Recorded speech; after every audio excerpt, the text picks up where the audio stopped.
Hi everyone, I'm Shanna, your photobook master.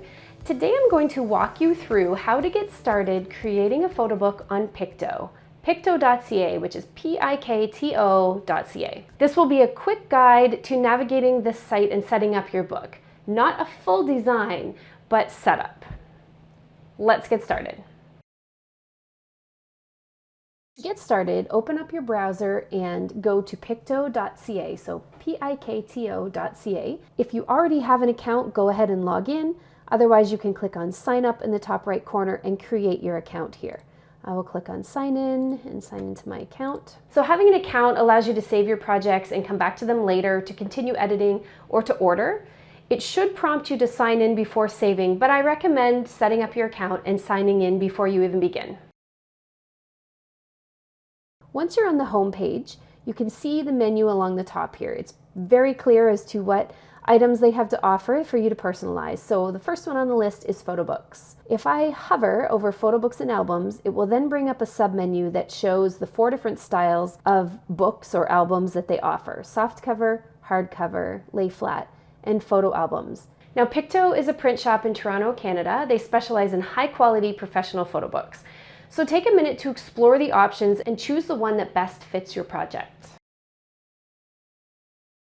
Now, if I click on the hardcover section, for example, it will open up a page where we will see a lot more detail. So along the top line, I see essential hardcover, essential textile hardcover, and then their premium hardcover, premium textile hardcover. What this means is Pikto, with their hardcover books, they offer an essentials line and they offer a premium line. You can then upgrade from there, from an image wrap cover to a textile cover. And they have other upgrades as well that happen when you move to the premium books. Below this section, you'll see some templates that they have set up. And templates are a great way to start your photo book. If you're not sure which style of book to choose, think about how you'll use it. A wedding or a travel book might really benefit from a lay flat design, so you can really showcase landscapes or a large group of people.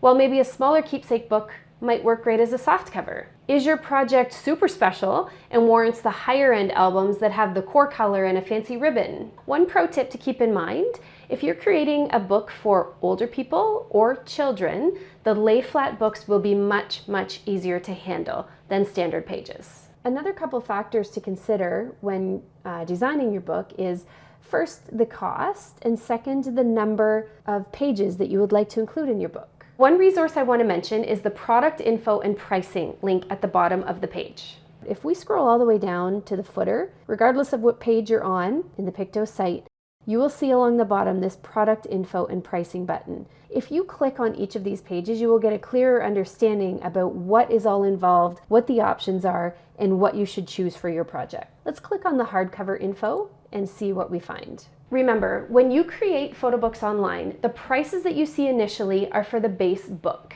In many cases, the base book includes 20 pages, or around 20. In this case, it is exactly 20 for Pikto. This can vary a little bit. You can add more pages to your book, but there will always be an additional cost per page. Different styles of books will allow for different max page counts.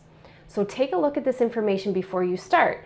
You don't want to get far into the design of your book thinking you'll create this lovely 150-page book when the style you've chosen caps at 60 pages or 80 pages. The higher end books with the thicker pages, lay flat, seamless, they will cap at a lower number than the books with standard pages.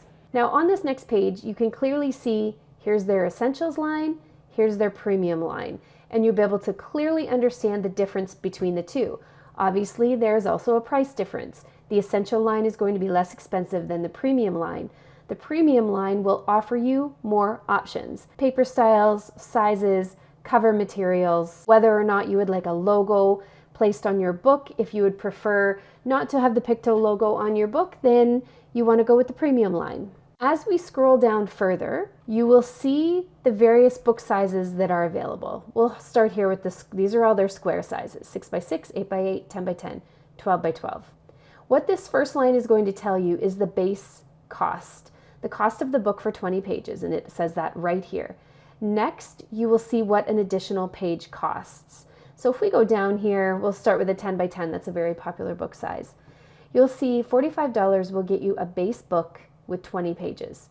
If you want to add additional pages, you're going to spend $1.35 per page. If we compare that, over here, your base price will be $55, and then you will pay $1.55 for each additional page. Compared to the Essentials line, $45 and $1.35, $55 and $1.55.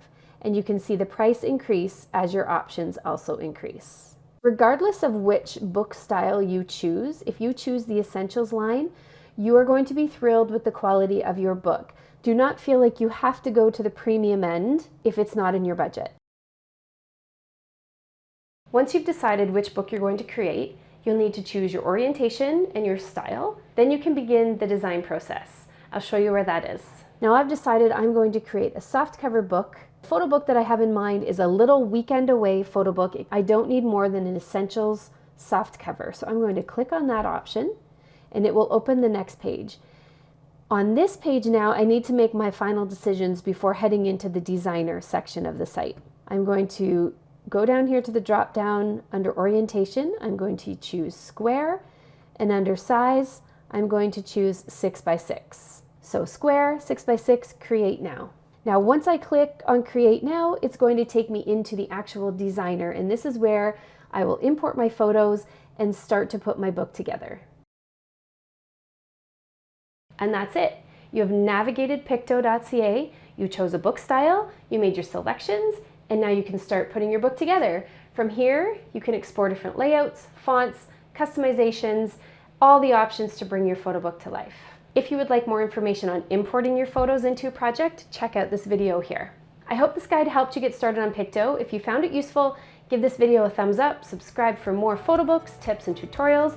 Try Pikto, try ordering a book from them, and you will love it. I look forward to seeing you in the next video.